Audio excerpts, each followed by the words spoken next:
So guys, if you want to know why redeeming your time is important, do this.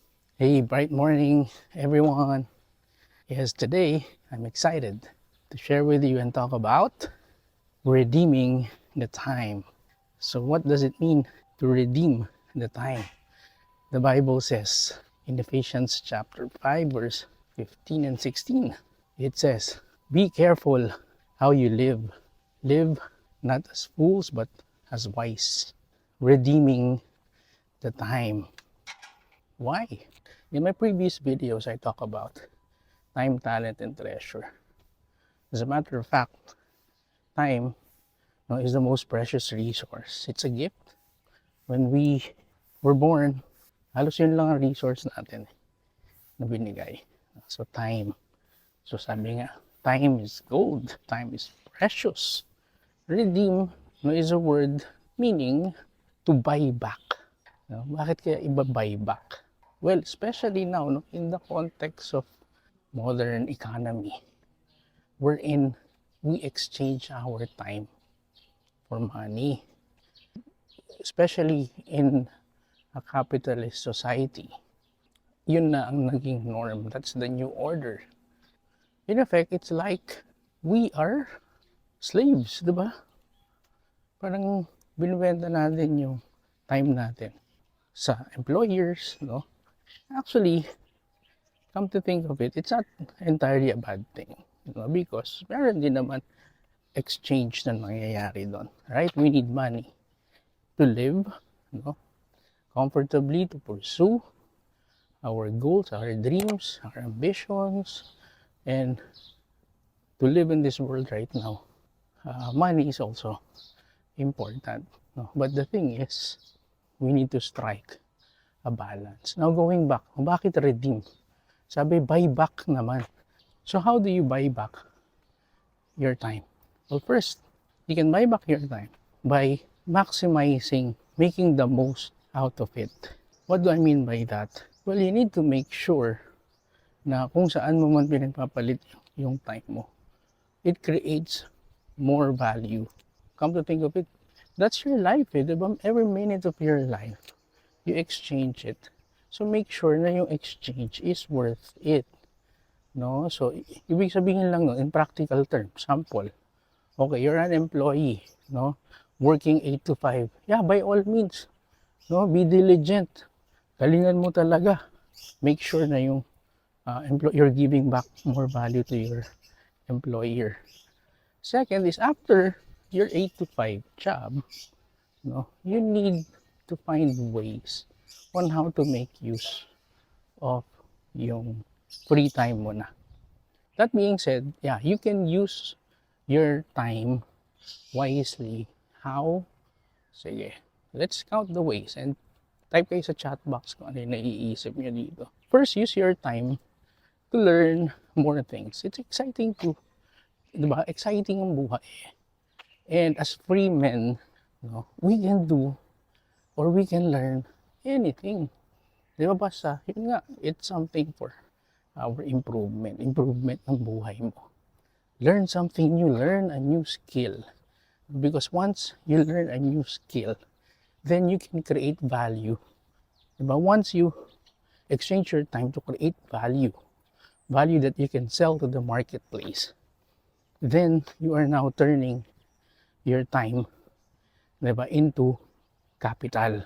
When you turn your time to capital, then dyan na magsisimula yung tinatawag na passive income. Because once you create a value, something of value, you sell it, diba, you just replicate it eh.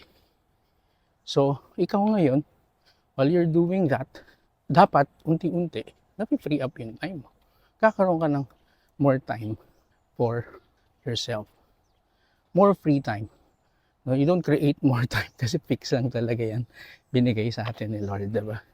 You don't create time, but you free up your time so that you'll have, you can decide what to do about it rather than you are at the beck and call, diba, of your employer. So, that's it, no? Tip number one is, learn a skill up. Diba, use your time to study.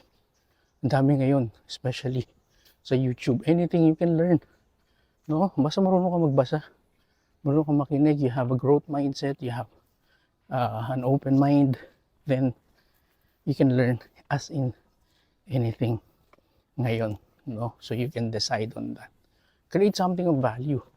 And then do good also. Yeah, redeeming the time means doing good. Yun, parang spend your time on things that will last. Hindi mga temporal for temporal pleasure. Diba? From time to time, yun nga, you can celebrate. Diba? You can ano naman din, spend time to enjoy, relax, no? Recreate part of it kasi merong rhythm tayo dapat eh. No? Merong rhythm ang buhay. Hindi lahat puro work. Otherwise, kahit hindi ka na empleyado, you have your own business. No? And you have a say sa time mo.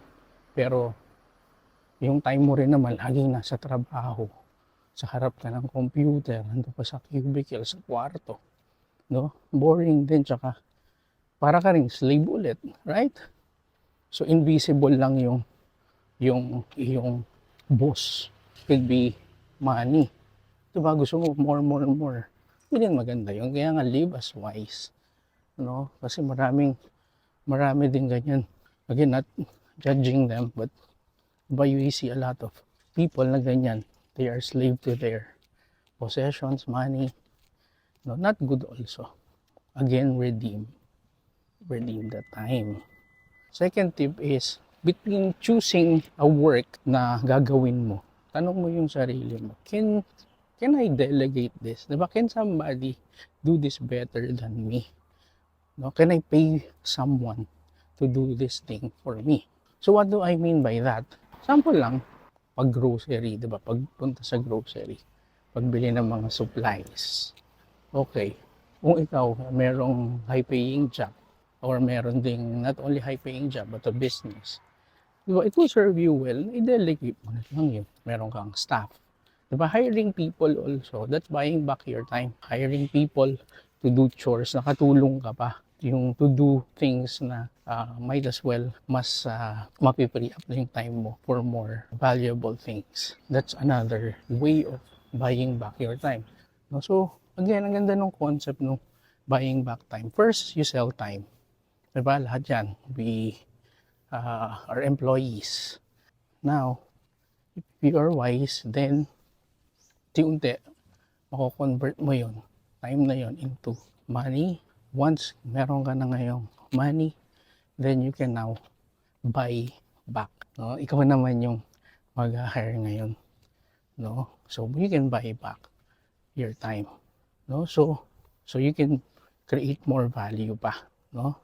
So, ang ganda nung cycle na yan. If we follow that formula, no, I think that's a winning formula. Kaya maganda yung sinabing, live as wise people. Yung intentional tayo. That's wisdom. Kasi yung hindi, parang wala, sunod ka na lang. Diba? Sunod ka na lang sa crowd. Parang you are mindless. No? Parang a headless chicken. Diba? Kasi hindi mo alam. Masa lang, hindi, ganito lang. Everyday, bangon ako. Tapos, I owe. So, off to work I go. Poor mentality yun. Diba? But if you know na, sige, soon, I will pay back and buy back all of my time. Ang ganda nun. Nga dating pa naisip kong redeeming is redeeming the time is sample. Diba? Nagkasakit ka, downtime din yun. Diba? Yung sakit actually, it's parang an enemy also, no? That yung downtime natin can rob us. Right? So, being healthy, going to the gym, keeping yourself healthy is redeeming. No, redeeming the time. Because once you are healthy, then mas mahaba ang time mo sa mundo. So the more time you have, then the better. So this is also redeeming the time, keeping yourself healthy, away from sickness, by doing activities that will improve your health is also redeeming the time. That's another tip. Okay, keep yourself healthy. Okay, so guys, If you're enjoying this video, make sure you click the like, subscribe, hit the notification bell so you get notified every time there's a new video.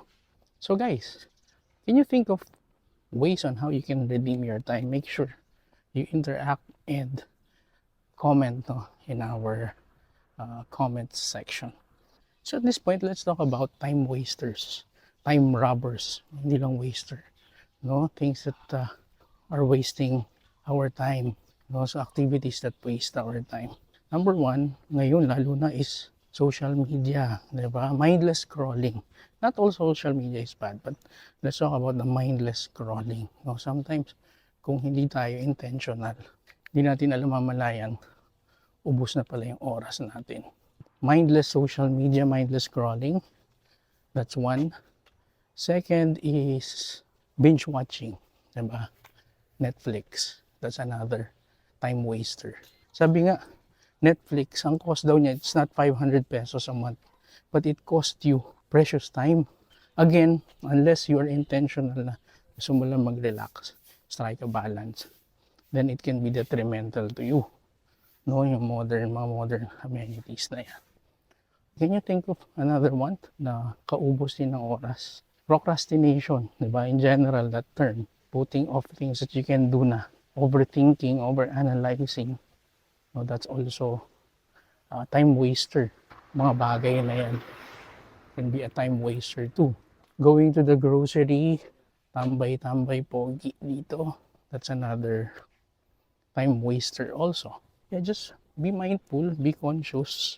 Sabi nga, live as wise. Ang mga tanong dyan, ito bang gagawin ko na to will add value in the future to me, to my family? Will it contribute to my goals? Right? Will it contribute to the life that I am building, creating? So, magandang pinag-iisipan, introspect. Pangalawang tanong, ito bang gagawin ko ngayon? Efficient way of spending my time. Ito bang gagawin ko ngayon? Pwedeng magawa ng iba para sa akin. So that yung oras ko, mas magamit ko sa mga high value things. Those things, mga dapat pinag-iisipan. No? Pangalawa, ito bang gagawin ko ngayon?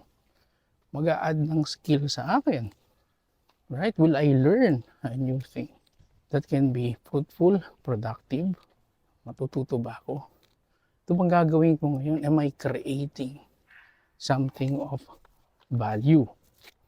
So yan din, dapat pinag-iisipan din. Am I creating something good here? Is it resulting into something good? So pag pinag-iisipan natin yung that is wisdom, that is living in wisdom. Not as fools, but as wise people. What else? Journaling. I'm doing it pero not consistently. Pero ngayon, ito kasing ginagawa ko na videos. No?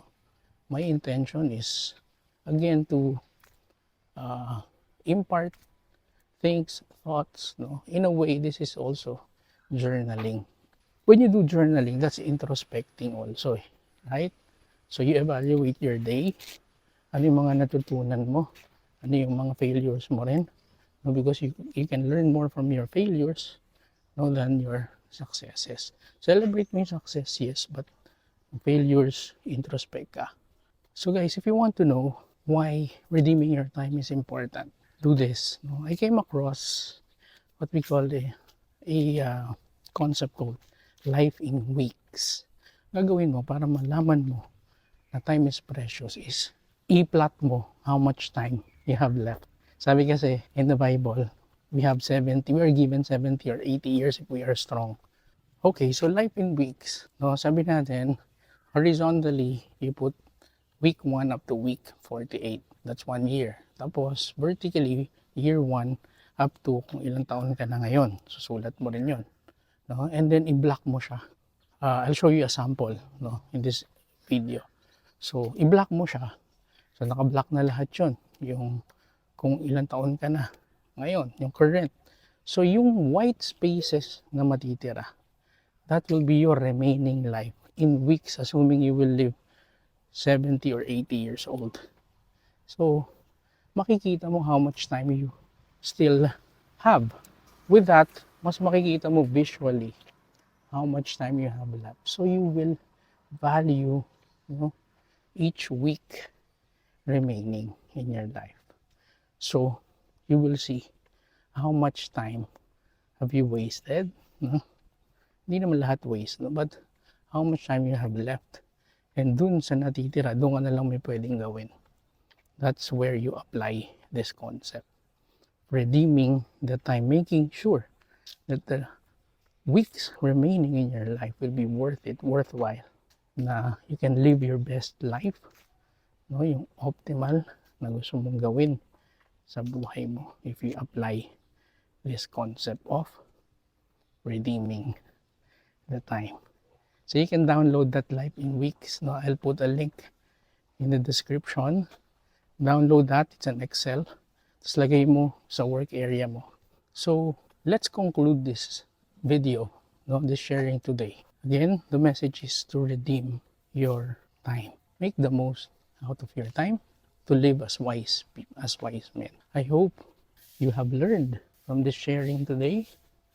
So let's introspect.